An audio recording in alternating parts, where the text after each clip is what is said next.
Alright everyone, welcome back to another Star Wars Galaxy of Heroes video with Fat Phil. This is just kind of like a short test to make sure that my Dinobot's working. I thought, why not just turn it into a quick video? So I want to thank the channel members so much for all of their continued support. If you're ever interested, that link's down below. I do have to make some updates after the weekend, so I do apologize, guys.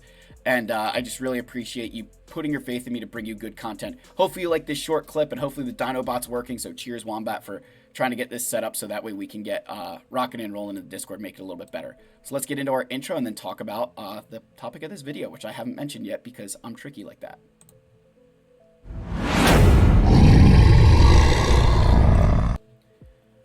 Alright guys, so I want to mention this Galactic challenge that requires Ewoks. So this one just dropped at the time of recording, and I want to say that these kind of Galactic challenges are peak SWGO for me, right? So I was able to beat it with these Ewoks. I had to switch some mods around on them, but the reason I think these kind of Galactic challenges are peak SWGO is because they're challenging, but not to the degree that it's impossible, right? Like, and again, I've got 3 relic Ewoks from the Leia farm, and then I've got these guys. So if you just bought the Lightspeed bundles, you've kind of got a leg up that if you have that Chirpa Zeta, you're probably going to get through this. So that's the only Zeta I have. I did have to switch mods on these guys here. I put Jabba's mods on Chirpa, Star Killers on Nisa, and Fennec on Wicket. And that's kind of one of the other things with this game that sometimes you got to remember. If you're struggling in a GC, start switching your mods around, right? Don't be afraid to like switch mods for an event like this. It's definitely worth it because there's some really good rewards in here. And I mean, look, they're giving out Zori shards, which for a lot of you would be huge right now. 10 Zori shards, that's a couple days of farming there, along with everything else. But I'm saying that I think these kind of challenges are peak SWGO because it's a challenge. It's not impossible, and it's requiring a part of our roster that I think one of the things that with Conquest that's always bothered me is they're like, oh, it's going to give you a chance to use your entire roster. But really, it's not. It's like you're going to use, you know, Inquisitors and like a GL or something. Like there's not, it doesn't require you to use as much of your roster as I think they really at first had kind of hinted at.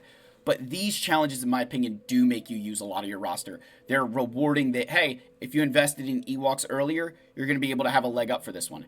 And if you're a later, you know, game player, you probably have these guys simply from other things. So I think Galactic challenges like this are peak SWGO because they are challenging, but not impossible. I'm not going to play through the whole thing because it's definitely a little annoying.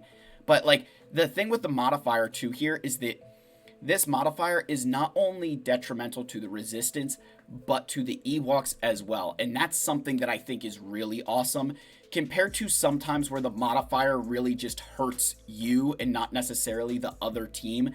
This one here, I love that it's kind of limiting both what the resistance can do and what the Ewoks can do. And that means that it's just about, hey, getting these special abilities out and you can reduce it. So I just wanted to say I really like this GC. This is kind of a test for, you know, again, making sure my Dinobot's working properly. So I do really like this. Hopefully you guys are enjoying the content. Again, I've got a bigger video coming out today that we're going to talk about just kind of reacting to some of the things that I've seen in roster reviews. Because again, that's kind of what I always do. Like after I stream, I don't know if you guys have noticed this, you know, tangent, but after every live stream, I almost always kind of talk about, hey, these are some of the things I've seen. So I've got some thoughts to make sure that we continue to improve our rosters. So with that said, I love you all. May the force be with you, and I'll see you in the next one. Cheers, my friends.